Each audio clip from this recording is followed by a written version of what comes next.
केजरीवाल कह रहा था मेरे बच्चे की कसम मैं कभी कांग्रेस से जुड़ूंगा नहीं। राजनीति, इनकी राजनीति भैया इतनी गंदी है कि अपने बच्चे, अपने बीवी उनका कसम खा जाते हैं, उनको नहीं छोड़। गरीब परिवार से हैं तभी तो 8 लाख का पर्दा लगवाए हैं। सामने वाले को बदनाम करने के लिए बस ये चिल्लाएंगे। एक बंदा दूसरे का कार्ड ले जाके धांधलेबाजी होती थी, पुलिस वालों को पैसे खिलाए जाते थे।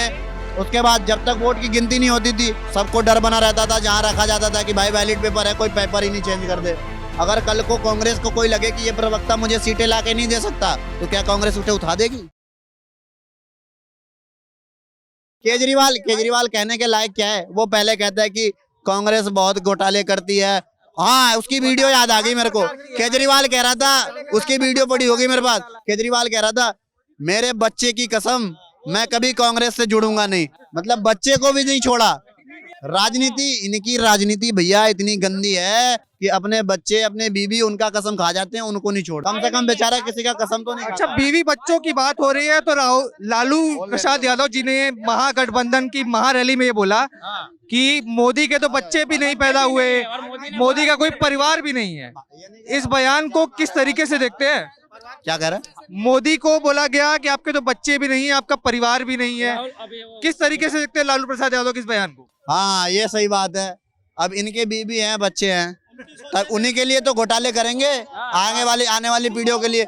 इसके पास कुछ नहीं है बेचारा। अगर 1 मिनट के लिए इनकी बात को मैं साइड में भी रख लूं, मान भी लूं कि हाँ मोदी भाई घोटाले कर रहे, भाई कहाँ जाएगा वो घोटाले करके? जब तक है तभी तो करेगा, जब तक है तभी तो खाएगा बेचारा। अपने एक शरीर पे कितना घोटाला कर लेगा वो?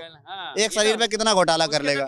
अरे सोचने वालों के लिए भी सोचना चाहिए। दुकान करते हैं मोदी के भाई, करियाने की दुकान, इनको बताओ। बहन आज भी चाय बेचती है उत्तराखंड में, योगी की बहन। तो आप मुझे एक बात बता दो, कांग्रेस का या आम आदमी पार्टी का या आरजेडी वेजेडी जितनी है 22 दलें, कोई भी ऐसा मुखिया बता दो जिनकी बहन भाई या कुछ भी चाय का दुकान लगाते हो, रेडी लगाते हो, किराना का दुकान करते हो। एक बंदे का आप नाम बता दो, मैं कसम से यहाँ छोड़ के चला जाऊंगा, सिवाय बीजेपी के प्रवक्ताओं के।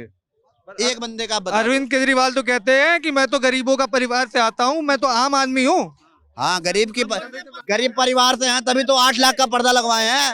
राहुल गांधी की फटे हुए कुर्ते की फोटो याद है आपको? कुर्ता फट गया था उनका। अरे वो फाड़ के आए थे राजनीति करने के लिए कि वोट मिल जाए कहीं से, जबरदस्ती फाड़ के आए थे बढ़वा के अपने प्रवक्ता से। और रही बात केजरीवाल की, तो केजरीवाल पहले दिल्ली को संभाल लें। इस बार वो दिल्ली में नहीं आने वाले हैं, बाद में सपना देखे प्रधानमंत्री का। हाँ चलो भाई की बात पे आते हैं, ईवीएम पे। एक बात बताओ, हमारा पढ़ा लिखा प्रधानमंत्री नहीं है, अनपढ़ है, गवार है, कखा नहीं आता, छोड़ो यार, बाढ़ में जाए, तब भी वो ईवीएम हैक कर ले रहा है। राहुल गांधी यार ऑक्सफोर्ड यूनिवर्सिटी वहां से पढ़ के आया है और लंदन से, जब भी एक हैकर नहीं ढूंढ पा रहा है ईवीएम। अरे एक हैकर ढूंढ लो यार, सारे 22 दलों का दलदल क्यों बना रहे हो? एक ही हैकर ढूंढ लो, परमानेंट सॉल्यूशन हो जाएगा। उस लायक भी नहीं है ये लोग, उस लायक भी नहीं है कि एक हैकर ढूंढ ले। बस ये चिल्लाएंगे, सामने वाले को बदनाम करने के लिए बस ये चिल्लाएंगे। अच्छाई क्या? अच्छाई ये है, सुनिए, अच्छाई ये है, मैं बता रहा हूँ, अच्छाई बता रहे। अच्छाई ये है कि जो लोगों का वोट गलत वोटिंग में जाता था, सुनिए, किसने सिद्ध किया गलत गया? मैं कह रहा हूँ भैया, ये लाइव जब डेमो दिखाया जा रहा था दिल्ली के जंतर मंतर पे, तो वहाँ पे चुनाव आयोग आया क्यों नहीं? मेरा कहने का ये मतलब है। अब आप ईवीएम लेकर वहाँ बटन दबाओगे तो चुनाव आयोग को बुला के आ जाएगा? भाई क्यों नहीं आना चाहिए? अगर वो ईवीएम गलत नहीं है तो उसको कल को तो हर कोई बुलाएगा चुनाव आयोग को, सबके लिए आना ईवीएम पड़ेगा। गलत की बात कर रहे हैं। जंतर एक ऐसा जंतर मंतर एक ऐसा स्थल है जहाँ से न्याय शुरू होता है, ठीक है ना? लेकिन वहां पे जो है जंतर मंतर में जब उन्होंने बोला कि नहीं भाई ईवीएम के मतलब जो मालिक लोग हैं, जो ईवीएम का कौन मालिक? जैसे नहीं मोदी नहीं यार, मोदी की बात छोड़ो, वहां पे जो चुनाव आयोग होता है, अगर जब उन्होंने बोला कि भाई चुनाव आयोग आके सामने मतलब हमें ईवीएम दिखाए, हम उसको हैक करके दिखाएंगे, तो चुनाव आयोग आ ही नहीं रहा। इनके पास अलग से न्यूज आई थी, इनके पास अलग से कॉल आया था कि हाँ भाई ईवीएम हैक करने आओ, करके दिखाएंगे। यहाँ सुप्रीम, मैं आपको बता दूं, चुनाव आयोग ने बुलाया था राजनीतिक दलों को ईवीएम हैक करने। उसका सुन लो, आप कह रहे थे ना ईवीएम क्यों नहीं हट रहा, बैलेट पेपर से चुनाव क्यों नहीं हो रहा? हाँ वही मैं उसी का जवाब दे रहा हूँ। पहले क्या होता था, बैलेट पेपर की बात कर रहे हैं, पहले क्या होता था, बैलेट पेपर से चुनाव होता था, अंगूठे लगते थे, ठीक है।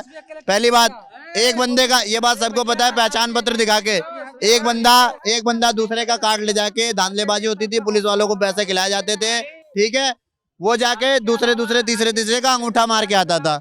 दूसरी बात, वहां से जब तक उसके बाद जब तक वोट की गिनती नहीं होती थी सबको डर बना रहता था, जहां रखा जाता था कि भाई बैलेट पेपर है, कोई पेपर ही नहीं चेंज कर दे, उसका डर। तीसरा चीज, जब गिनाई होता था, जब उसको गिना जाता था, बैलेट पेपर को गिना जाता था, एक तो टाइम बर्बाद होता था, दूसरी चीज उसे जब गिना जाता था उसमें उलझ गया, वोट बर्बाद, स्याही लग जाती थी, गिनते गिनते वो वोट बर्बाद। तो कितने नुकसान होते थे, 30% वोट तो ऐसे ही बर्बाद हो जाते थे, और बचा कुचा 20% एक्सचेंज कर दिया जाता था। अच्छा, आपने बताया दिल्ली में इस बार केजरीवाल नहीं आ रहे हैं, दिल्ली में केजरीवाल नहीं आ रहे, पर मोदी ने तो इस बार बड़ा चेंज किया है। ओपनिंग बल्लेबाज स्टार पॉलिटिशियन गौतम गंभीर का टिकट नहीं, अच्छा, मीनाक्षी लेखी का टिकट नहीं, फिर बदलाव कर दिए। जनता तो कह रही है कि इन्होंने काम नहीं करा था इसलिए बदल दिए टिकट। अच्छा आप एक बात बताओ, अगर उसकी पार्टी वो किसको उठाना चाहता है, क्या नहीं चाहता है, वो उसकी राजनीति है, वो समझेगा। अगर नहीं काम कर रहा होगा, नहीं काम कर रहा होगा तो चेंज कर दिया होगा, काम करता तो क्यों चेंज करता। मतलब कहना चाह रहे हैं गौतम गंभीर और मीनाक्षी लेखी इन लोगों ने काम नहीं करा था। नहीं करा होगा तभी तो चेंज किया मोदी ने। सबको अपनी पार्टी बचानी है, सबको अपनी सत्ता बनाना है, सबको। अगर कल को कांग्रेस को कोई लगे कि ये प्रवक्ता मुझे सीटें लाके नहीं दे सकता, तो क्या कांग्रेस उठा देगी? नहीं उठाएगी, नहीं उठाएगी। आप देख रहे हैं सौगंध टीवी, सौगंध वतन की।